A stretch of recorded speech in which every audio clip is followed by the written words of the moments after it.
Chair? Yes. Yeah. Okay, perfect. And sorry for going over time. No problem. I'll put my questions very distinctly, and if the answers can be given in the same fashion as well, that would help. I want to get it through as much as I can. First of all, I'll be supporting the bill. I supported it at second stage, and I welcome this scrutiny as well. Can I first of all ask the Department, when did the Department first become aware that there would need to be a just transition policy and a just transition framework put in place? At what point did it dawn on the Department that, as part of meeting our climate action targets, we would have to obviously look at a just transition? So at what time did the Department first start working on a just transition? In terms of specifying the exact time, that's difficult, but certainly I would be aware, since I took over the portfolio in 2016, that just transition was on the policy agenda then. When 2016? When it came to climate action. Okay, and for how long has the Department known that power plants in the Midlands would have to be closed?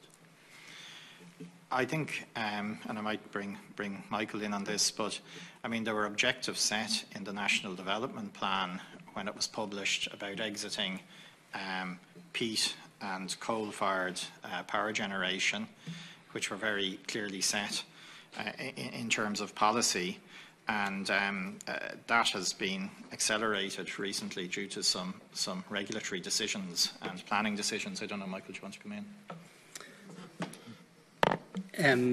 Just to add to that, the Midlands stations, it was envisaged that peat would cease to be used in Midland Station by 2030 at the latest. Now, that was brought forward by decisions made subsequently to that. But I suppose the expectation was that there would be a transition out of peat, that biomass might be used in the plants through that period. But the decisions made...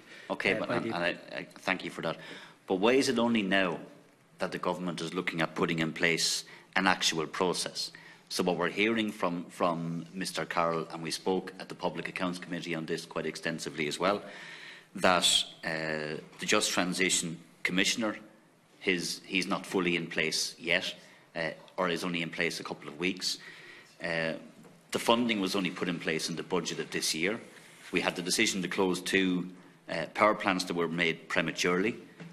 We had the head of the Irish Congress of Trade Unions, and if I can put this to Mr. Doyle, just so that I'm clear in terms of what was said, and I'm paraphrasing what she said, but it was in terms of Bord na Móna. They weren't engaging with the trade unions. They were playing for time. There was a strategy, I think she used the words, to de-unionise the organisation. And certainly there was sharp criticism that, far from engagement, it was quite the opposite. Would that be a fair reflection of what she said? Yeah, it absolutely would. Okay. But that is a fear. That is a fear. Yes, that there is a strategy at play. That's a fear in terms of a strategy, but in terms of engagement, I think it's clear to say that it has been woeful from your perspective. That was her position. Not at the level required. Not at the level required. So how is that possible, Mr. Carr? Given that you've known for some time there would need to be a just transition, given that the Department should have been planning this for years, from my perspective, that we're sitting here today with the trade unions and the Irish Congress of Trade Unions saying that the engagement is appalling, not at the level it should be, not even at the races in terms of what's needed. How is that the case? How is that allowed to happen? I think, Deputy, when I answered earlier, I talked about the original policy decisions and the timelines, and how events in the past year have caused an accelerated exit from peat in particular. And I think the government, in the Climate Action Plan, it made just transition one of the central themes and a core piece.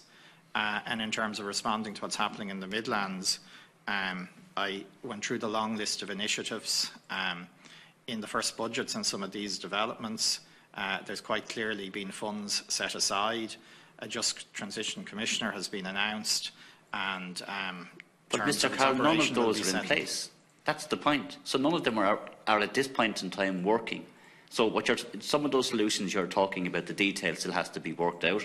We talked about the retrofitting programme and the funding that was made available for that. It still isn't up and running. It still isn't worked out. I want to ask you directly as well in relation to the Just Transition Commissioner. He will have no role whatsoever in industrial relations matters. We heard that again from the trade unions here. Why was that decision taken? So what you're listing off is a whole lot of things that may be done, that are being worked on.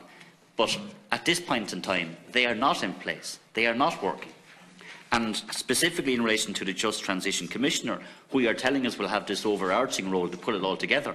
But one of the key ingredients, supporting the workers, engaging with the trade unions and having a role in relation to industrial relations matters, is not one of his areas of competency and responsibility. So why was that decision? Can you explain to me why that decision was taken, that the Just Transition Commissioner would not have any role whatsoever in relation to industrial relations matters? Well, I think again, Deputy, I alluded to that in my opening statement. And in terms of industrial relations matters, Bord na Móna will continue to work with the Joint Industrial Relations Council established under the Workplace Relations Commission. It will work through the IR structures that are currently in place. Can I ask the trade unions, maybe Mr Doyle can take it, are Bord na Móna engaging with the trade unions? They're engaging, as we understand it, in the internal process, the Joint Industrial Council, but the union representative said here last week, the head of the group of unions, Willie Noon, the Bord na Móna group of unions, that mechanism is not sufficient to meet the challenge required. And that's what they have repeatedly called for, that forum at the work, or facilitated by the Workplace Relations Commission, to be initiated and to be up and running, because that's the proper place for and those issues. And what's the department's response to that? I was before a committee last week as well, and I know Bord na Móna gave evidence, but really it's not my place to comment on the internal industrial relations issues with Bord na Móna.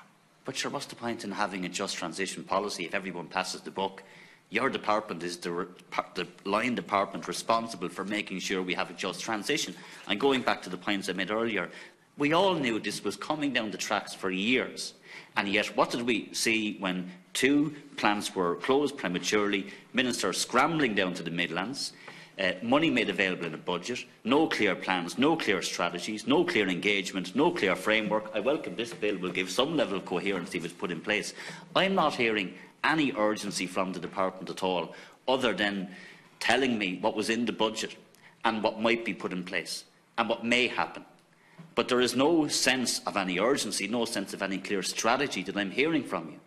Yeah, again, Deputy, I would say there's a very clear strategy articulated in the Climate Action Plan, and I would say in terms of development this year, there is very real urgency in terms of the pace at which government made decisions, put these new funds in place, this supports package, announced a Just Transition Commissioner, agreed terms of reference, and it is quite a coherent whole-of-government response to the issues that have arisen in the Midlands. Do you, and I would imagine, Mr Carroll, you appreciate the difference between consultation and being involved in decision-making?